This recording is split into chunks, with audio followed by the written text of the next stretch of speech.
সকলকে জয় যিশু।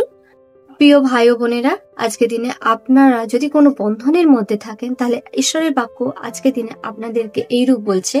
প্রেরিতের কার্য 12:7 বলছে, এমন সময় হঠাৎ প্রভুর একজন দূত সেখানে এসে দাঁড়ালেন। তাতে জেলখানার সেই ঘরটা আলোতে উজ্জ্বল হয়ে উঠল।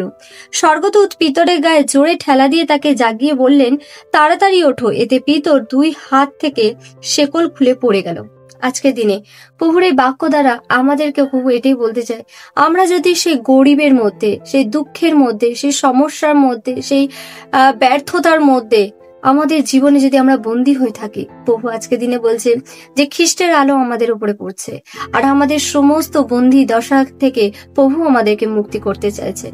কারণ গীত সংহিতা 91:1 বলছে, মহান ঈশ্বরের আশ্রয়ে যে বাস করে সে সর্বশক্তিমানের ছায়ায় থাকে। আর আমরা বিশ্বাস করি যে মহান ঈশ্বর যার আশ্রয়ে আমরা বাস করি, আমাদের মধ্যে, আমাদের জীবনে কোনো বন্দী দশা, কোনো অন্ধকারের কোনো শক্তি, কোনো কিছু আমাদের জীবনে কাজ করবে না। প্রভু যীশু খ্রিস্টের নামে আজকে দিনে এই বাক্য দ্বারা আপনাদেরকে আমি উৎসাহ দিতে চাই, আপনারা প্রভুর সাথে ওয়াফাদার থাকুন, আপনারা প্রভুর সাথে ইমানদার হয়ে থাকুন। প্রভু আপনাদের জীবনের সমস্যা, সমস্ত বন্ধন, সমস্ত সবকিছুকে ভাঙতে চলেছে প্রভু যীশু খ্রিস্টের নামে। তাই এই বাক্য দ্বারা যদি আপনারা উৎসাহিত হয়ে থাকেন, তাহলে কমেন্টে জয় যিশু লিখে যাবেন। আমেন।